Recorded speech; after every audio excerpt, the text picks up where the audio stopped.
ہمارے چینل میں خوش آمدید۔ چلیں شروع کرتے ہیں آج کی کہانی۔ اماں مساج سینٹر میں نوکری کرتی تھیں۔ جب وہ واپس آتی تو ان کی ہڈیوں میں بہت درد ہوتا، لیکن ہمارا گزر بسر اسی نوکری پر ہوتا تھا۔ جب ایک روز مساج سینٹر سے کال آئی کہ انہوں نے اماں کو کام سے نکال دیا، وہ بوڑھی ہو گئی ہیں، میں اماں کے بدلے وہاں نوکری کرنے لگی۔ وہاں کام کرنے والی ہر عورت کو ہفتے کے دن 10,000 بونس ملتا تھا، لیکن اماں مجھے اس دن مساج سینٹر نہ جانے دیتی۔ اب 2 دن سے اماں بیمار تھیں اور ہسپتال میں ایڈمٹ تھی۔ میں پیسوں کی وجہ سے ہفتے کے دن بھی چلی گئی۔ مجھے دیکھتے ہی وہاں کی میڈم خوش ہو گئی اور جلدی سے دلہن کا لباس پہنا کر میرا نام کشمالہ ندیم ہے اور میری عمر اس وقت 35 سال ہے، لیکن میرا حسن اور میری ادائیں مجھے 20 سال کی دوشیزہ سے زیادہ ممتاز بناتی ہیں۔ میں اپنی ماں کی بڑی بیٹی تھی، اس لیے اپنی ماں کے دکھوں اور پریشانیوں میں امی کے آنسو پوچھتی تھی۔ ہم کل 6 بہنیں تھیں، باقی 5 مجھ سے چھوٹی تھیں۔ ہمارا قصور یہ تھا کہ ہم بیٹا نہیں بیٹیاں تھیں، اور میری امی کا قصور یہ تھا کہ اس نے 6 بیٹیوں کو جنم دیا تھا، اور اس قصور کی سزا کے طور پر امی کو طلاق نامہ پکڑا کر 6 بیٹیوں سمیت گھر سے ابو اور دادی نے نکال دیا تھا۔ اس وقت میں 13 سال کی تھی اور میری سب سے چھوٹی بہن 1 ماہ کی تھی۔ ابو اور دادی کو بیٹے کی بہت خواہش تھی اور اسی خواہش کے چلتے بیٹیوں کی لائن لگ گئی تھی۔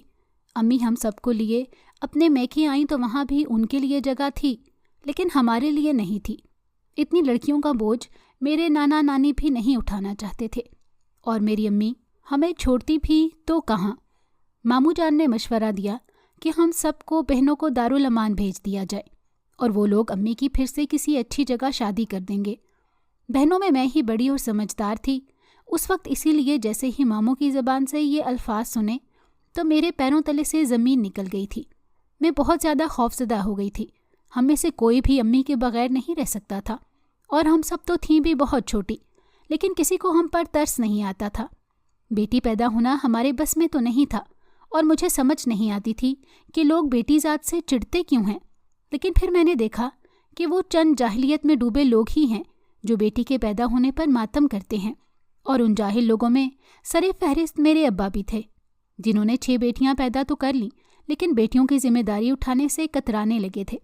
جبکہ میرے دونوں ماموں کی 2 بیٹیاں تھیں، لیکن وہ ان کے ایسے لاڈ اٹھاتے تھے کہ ان سے بڑھ کر دنیا میں کچھ نہیں۔ میں انہیں دیکھ کر اکثر احساس کمتری کا شکار ہو جایا کرتی تھی کہ کاش ہمارے پاس بھی ابا ہوتے اور وہ ہمیں یوں ہی پیار کرتے، لیکن کچھ لوگ پیدائشی بدقسمت ہوتے ہیں، اور ہم بہنیں وہی بدقسمت لڑکیاں تھیں۔ ماموں جان نے ہمیں دارالامان بھیجنے کی بات کی تو امی بپھر گئیں اور صاف کہہ دیا کہ اپنی بیٹیوں کو بے سہارا نہیں چھوڑیں گی، لیکن پھر حقیقت اتنی نوکدار تھی کہ جب ان کی آنکھوں میں چبھی تو انہیں ماموں جان کی بات ماننی ہی پڑی، اور پھر جس دن امی کی شادی ہوئی اسی دن ماموں نے ہمیں دارالامان بھیج دیا۔ زندگی پہلے کٹھن تھی، اب اور ہو گئی تھی۔ دارالامان میں مجھے فکر اپنے سے زیادہ اپنی بہنوں کی ہوتی تھی، اور ذلت سے بچ کر دارالامان آنے والوں کے لیے دارالامان ذلت کا گڑھ تھا، اور اس ذلت میں ہم رہتے تھے۔ امی اپنی شادی کے کچھ دن بعد ہم سے ملنے آئی تھیں، اور وہ شاید آخری بار تھی۔ اس کے بعد امی کو دیکھنے کے لیے آنکھیں ترس گئی تھیں، لیکن امی نہیں آئی تھیں۔ ماموں جان عرصے بعد بھولے پھٹکے ہماری خیریت دریافت کرنے آئے تو ان سے پتہ چلا کہ امی کے شوہر کو ان کا ہم سے ملنا پسند نہیں ہے، اس لیے انہوں نے امی کو منع کر دیا ہے، اور اب تو امی کا بیٹا پیدا ہو گیا تھا، تو ہم بیٹیوں کو کون ہی یاد رکھتا۔ عرصہ گزر گیا اور امی کی شکل میری یادداشت میں دھندلی ہونے لگی تھی۔ میں 16ویں سال میں قدم رکھ چکی تھی، اور میری بہنیں بھی اب امی کو بھولنے لگی تھیں۔ سب سے چھوٹی بہن 3 سال کی ہو چکی تھی، اور اس کے نزدیک اس کی ماں میں تھی، اور اس نے جو پہلا لفظ کہا تھا وہ ماما ہی کہا تھا، اور مجھے کہا تھا۔ سن کر میں رو پڑی تھی، لیکن بدقسمت تھی میری ننھی بہن جسے اپنی ماں کی گود نصیب نہیں ہوئی تھی، اور کتنی بدقسمت تھی میری ماں جس نے اپنی ننھی سی بیٹی کا پہلی بار ماما کہنا بھی نہیں سنا تھا۔ اب ہم امی کے بغیر بھی رہنا سیکھ چکے تھے کہ ایک دن امی عرصے بعد پھر سے آ گئی تھیں۔ انہیں دیکھ کر مجھے بالکل خوشی نہیں ہوئی تھی، لیکن ان کی حالت دیکھ کر مجھے تکلیف بھی ہوئی تھی۔ مجھے لگا تھا اپنی دوسری شادی سے وہ بہت خوش ہیں اور ایک اچھی زندگی گزار رہی ہیں، لیکن ان کی آنکھوں کی نمی اور چہرے پر نیل کے نشان کچھ اور ہی کہانی سنا رہے تھے۔ امی نے میری طرف اپنی باہیں پھیلائیں تو میں چاہ کر بھی ان کے پاس جا سکی تھی اور نہ ہی ان کے گلے لگ سکی تھی۔ امی کے لیے میرے دل میں فرق آ گیا تھا، اور فرق ایک دم سے تو نہیں آیا تھا۔ یہ 3 سال کی دوری تھی جس نے صدیوں کی مسافت طے کی تھی۔ مجھے جب امی کی باہوں میں چھپ جانے کی ضرورت تھی تو تب امی میرے پاس نہیں تھی، اور اب ان کی باہوں میں اپنا سکون ڈھونڈنے کی مجھے ضرورت نہیں تھی۔ ان کی آنکھوں کے آنسو مجھے تکلیف دے رہے تھے، لیکن ان 3 سالوں میں جتنا میں روئی تھی یہ تو اس کے سامنے کچھ بھی نہیں تھے۔ میں ہر رات رو کر سوتی تھی، میری ہر صبح روتے ہوئے ہوتی تھی۔ میں چھوٹی سی عمر میں بڑھاپے کی دہلیز پر جا کھڑی ہوئی تھی، اور اب مجھے امی کی ضرورت نہیں تھی۔ میں اپنی بہنوں کو خود سنبھال رہی تھی، خود کو بھی سنبھال سکتی تھی۔ اس دن میں نے دور سے ہی امی کو دیکھا اور رخ موڑ کر چلی گئی۔ میں نے ان سے ملنے سے انکار کر دیا تھا، البتہ میں نے اپنی بہنوں کو ان سے ملنے سے نہیں روکا تھا، لیکن مجھے تکلیف میں دیکھ کر وہ بھی تکلیف دینے والے سے رخ موڑ آئی تھیں، اور مجھے احساس تھا کہ امی کے دل پر کیا گزری ہوگی۔ مجھے امی سے نفرت نہیں تھی، لیکن میرے دل میں ان کے لیے ناراضگی بھری ہوئی تھی۔ انہوں نے شادی کر لی تھی، یہ ٹھیک کیا تھا، لیکن وہ ہمیں بھول گئی تھیں۔ یہ ٹھیک نہیں کیا تھا امی نے، اور اس کے لیے وہ معافی کی حقدار نہیں تھی۔ وہ اب روز ہم سے ملنے کے لیے آتی تھیں اور خالی ہاتھ ہی جاتی تھیں، کیونکہ میں ان سے ملنا نہیں چاہتی تھی، اور میری وجہ سے میری بہنیں بھی ان سے ملنا نہیں چاہتی تھیں، کیونکہ میری بہنوں کے نزدیک وہ جنم دینے والی ماں تھیں تو میں انہیں پالنے والی ماں تھی۔ امی یوں ہی کافی دن تک آتی رہی تھیں، لیکن ہم میں سے کوئی بھی ان سے نہ ملتا تھا۔ تو ایک دن وارڈن کے ہاتھوں انہوں نے میرے لیے ایک پیغام بھیجا تھا، اور وہ پیغام سن کر میں سن ہو گئی تھی۔ تو امی ایک بار پھر برباد ہو چکی تھی۔ امی نے پیغام بھیجا کہ ان کی دوسری شادی بھی ناکام ہو چکی ہے اور وہ مجھ سے ملنا چاہتی ہیں۔ اور جب دوسرے دن پھر امی آئیں اور مجھ سے ملنے کی خواہش ظاہر کی تو میں نے انکار نہ کیا اور ان سے ملنے دارالامان کے لان میں آ گئی۔ ہم دونوں ماں بیٹیاں کافی دیر تک ایک دوسرے کے سامنے خاموش بیٹھی رہی تھیں۔ کافی دیر کی خاموشی کے بعد امی نے بولنا شروع کیا۔ انہوں نے بتایا کہ ماموں جان نے ان کی شادی ایک امیر گھر میں کروائی تھی۔ ان کا دوسرا شوہر کافی مالدار تھا اور پہلے سے شادی شدہ بھی تھا، لیکن اس کی بیوی کا انتقال ہو گیا تھا۔ امی کا دوسرا شوہر امی سے عمر میں کافی بڑا تھا اور اس کی پہلی بیوی سے ایک بیٹا اور بیٹی تھے۔ اس کا بیٹا 20 سال کا تھا اور پرلے درجے کا خبیث اور عیاش نوجوان تھا، اور اس کی بیٹی 18 سال کی تھی۔ کافی جھگڑالو اور بدتمیز تھی۔ شروع میں وہ دونوں بہن بھائی خاموش رہے، کیونکہ نئی نئی شادی تھی اور ان کے باپ کی محبت بھی نئی نویلی دلہن کے لیے جوان تھی، لیکن آہستہ آہستہ وہ دونوں اپنی اصلیت دکھانے لگے تھے۔ اس کی بیٹی ہر وقت کسی نہ کسی بات کو مسئلہ بنائے امی سے جھگڑتی رہتی تھی، کیونکہ اسے اپنی ماں کی جگہ کوئی بھی عورت برداشت نہیں تھی۔ وہ بلا وجہ کا بیر پالے امی کی زندگی اجیرن کرتی رہی تھی، اور امی اس کی ہر بدتمیزی کو برداشت کرتی رہی تھی۔ اور پھر امی کے ہاں بھی بیٹا پیدا ہوا تھا۔ امی نے بتایا کہ ان کا شوہر تو کافی خوش ہوا تھا، لیکن ان کے بچے ہرگز خوش نہیں تھے۔ اس کی بیٹی نے سارے گھر میں چیزیں توڑ توڑ کر طوفان برپا کر دیا تھا، اور اس کے بیٹے نے بدتمیزی کی انتہا کرتے ہوئے امی کے منہ پر تھپڑ مار دیا تھا، لیکن امی کے شوہر نے انہیں سب برداشت کرنے کو کہا اور اپنے بچوں کو سمجھایا تھا، لیکن وہ بچے سمجھنے والے نہیں تھے۔ اس کی بیٹی تو غصے میں گھر چھوڑ کر ہاسٹل چلی گئی تھی، اور اس کے بعد اس کے بیٹے نے جو رنگ دکھانے شروع کیے تھے تو امی کے رنگ اڑ گئے تھے۔ امی نے بتایا ان کے شوہر کا وہ لڑکا جو پہلے صرف بدتمیزی کی حد تک رہتا تھا اور پھر اس نے حدیں پار کر ڈالی، وہ خبیث نظروں سے امی کو گھورتا رہتا تھا اور کسی نہ کسی بہانے سے امی کو اپنے شوہر کی نظر میں برا ثابت کرنا چاہتا تھا، اور آخر کئی بار وہ اپنی چال میں کامیاب ہو جاتا اور اپنے باپ کو امی کے خلاف کر دیتا تھا۔ امی نہ اسے غلط ثابت کر پاتی تھیں اور نہ کچھ کہہ پاتی تھیں، کیونکہ ایک بار جب انہوں نے ایسا کیا تھا تو ان کے شوہر نے پانی کا گلاس اٹھا کر امی کے سر میں دے مارا تھا اور بال کھینچتے ہوئے کہا تھا کہ ان کے بچوں کا خیال رکھنا ہے، اور اس کے بعد امی ڈر سے کچھ نہ کہہ پاتی تھی اور نہ ہی کر پاتی تھی، اور ان کے شوہر کے بیٹے کی ہمت اس سے اور بڑھ گئی تھی۔ امی نے کہا کہ وہ پھر اور زیادہ تنگ کرنے لگا تھا اور اپنے باپ کی غیر موجودگی میں کمرے میں گھس آتا تھا اور امی کے بیڈ پر براجمان ہو جاتا تھا اور امی پر حکم چلانے لگتا تھا۔ وقت بے وقت وہ طرح طرح کے کھانوں کی فرمائش کرتا جو امی کو مجبوراً بنانے پڑتے، اور پھر بنا وجہ ہی کھانوں میں نقص نکال کر وہ امی کو برا بھلا کہتا اور ہاتھ اٹھاتا۔ امی کہتی ہیں کہ وہ اس کے کمرے میں آتے ہی خود کو واش روم میں بند کر دیتی تھی اور وہ ان کی بے بسی پر خباثت سے ہنستا رہتا تھا۔ پھر ایک دن حد ہو گئی جب امی کا شوہر اپنے کسی دوست کی پارٹی میں چلا گیا اور رات گئے 12 بجے اس کا بیٹا امی کے کمرے میں آیا تھا، اور امی کو سوتا ہوا پا کر اس نے امی کو راستے سے ہٹانے کے لیے انہیں نقصان پہنچانے کی کوشش کی تھی، لیکن اچانک آنکھ کھل جانے پر وہ اس کے حملے سے بچ گئی تھی۔ امی نے بتایا کہ وہ بہت زیادہ ڈر گئی تھی اور انہیں سمجھ نہیں آ رہی تھی کہ وہ کیا کریں۔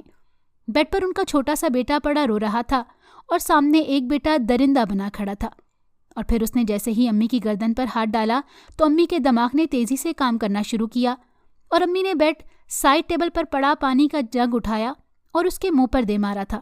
اس کے چہرے پر پانی پڑتے ہی وہ بوکھلا گیا، اور امی نے موقع پا کر اس کو 2-4 لاتیں مار کر جلدی سے اپنے ننھے بیٹے کو اٹھایا اور اس کے سنبھلنے سے پہلے ہی کمرے سے نکل آئی، دوسرے کمرے میں خود کو بند کر دیا۔ امی نے بتایا کہ انہیں نہیں پتا کہ جانے کتنی دیر تک وہ اس کمرے میں دبکی رہی تھی، بس لگتا تھا کہ صدیاں وہیں بیٹھے بیٹھے گزر گئی تھیں، اور وہ ہوش و خرد کی دنیا سے بیگانہ ہو چکی ہیں۔ ہوش انہیں تب آیا جب دروازے پر دستک اور پھر ساتھ اپنے شوہر کی آواز سنی، اور اٹھ کر فوراً سے دروازہ کھولا، اور اس سے پہلے کہ امی کچھ کہتی ان کے شوہر نے انہیں اندر دھکیل کر دروازہ بند کر دیا۔ پھر آؤ دیکھا نہ تاؤ، اور انہیں وحشیوں کی طرح مارنا شروع کر دیا۔ یقیناً وہ اپنے بیٹے کی حالت دیکھ چکے تھے اور اس کے بعد کا رد عمل تھا۔ اس شخص نے اپنے خبیث بیٹے کی محبت میں مار مار کر امی کا بھرتا بنا دیا تھا۔ امی کے چہرے پر جو نشان میں نے دیکھے تھے وہ سب کے سب اسی شخص کے دیے ہوئے تھے، اور اس نے صرف اسی پر بس نہیں کیا بلکہ پولیس میں امی کے خلاف اپنے بیٹے پر وحشیانہ حملہ کرنے کی رپورٹ بھی درج کروا دی، اور پیسے بھی کھلے دیے پولیس والوں کو، اور پھر باقی کی کسر پولیس والوں کے تشدد نے پوری کر دی، اور عدالتی کارروائی کے بعد امی کو 1 سال قید کی سزا سنا دی گئی تھی۔ جس دن سزا سنائی گئی تھی اس دن نانا نانیوں اور ماموں جان لوگ امی سے ملنے آئے تھے اور ان سے ہر طرح کا تعلق توڑ دیا تھا۔ یہ بھی کہا تھا کہ سزا ختم ہونے کے بعد وہ ہرگز بھی ان کے گھر نہ آئیں، کیونکہ ان کے گھر کے دروازے امی کے لیے ہمیشہ کے لیے بند ہو چکی ہیں۔ وہ عزت دار لوگ تھے، امی جیسی بدنام زمانہ مجرم سے کوئی رشتہ رکھنا نہیں چاہتے تھے۔ امی کے شوہر نے انہیں جیل میں ہی طلاق بھجوا دی تھی اور بیٹے کی کسٹڈی بھی لے لی تھی۔ امی نے 1 سال جیل میں قید با مشقت کاٹ کر باہر آئی تھی اور بے سہارا بھی تھی۔ ان کے ساتھ ہی جیل سے ایک اور عورت بھی سزا کاٹ رہی تھی، اور اس عورت کا کوئی اپنا بزنس تھا۔ امی نے اسے بات کی تو اس نے امی کو اپنے پاس نوکری پر رکھ لیا تھا، اور امی اب پچھلے 2 ماہ سے وہاں نوکری کر رہی تھی اور کرائے پر ایک چھوٹا موٹا گھر بھی لے لیا تھا جہاں وہ اکیلی رہتی تھیں، اور گھر لینے کے بعد ہی امی دارالامان کے چکر لگا رہی تھیں تاکہ اپنی ساری بیٹیوں کو اپنے ساتھ لے جائیں، لیکن میں ہی ان سے ملنے کو تیار نہیں تھی، اور اب اپنی ماں کی آنکھوں سے بہتے دکھ اور تکلیف کو دیکھ کر میرے دل پر جمی برف پگھل چکی تھی۔ مجھے ان کا بھی کوئی قصور نظر نہ آیا تھا، انہوں نے بھی تو بے گناہی اپنی زندگی سزا میں کاٹی تھی۔ امی سے ملنے کے اگلے ہی دن میں نے اپنی بہنوں کو لے کر دارالامان چھوڑ کر امی کے ساتھ جانے کا فیصلہ کر لیا تھا، اور پھر کچھ ضروری فارمیلٹی کے بعد میں اپنی 5 بہنوں کے ساتھ امی کے گھر آ گئی۔ امی نے ایک اچھے علاقے میں نہایت خوبصورت گھر کرائے پر لے کر رکھا تھا، جو چھوٹا تھا مگر کافی پرکشش تھا۔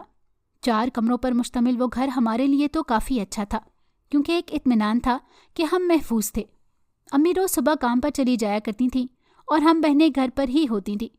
امی شام کو آئیں تو اس کے بعد زیادہ وقت میرا امی کے ساتھ ہی گزرتا تھا۔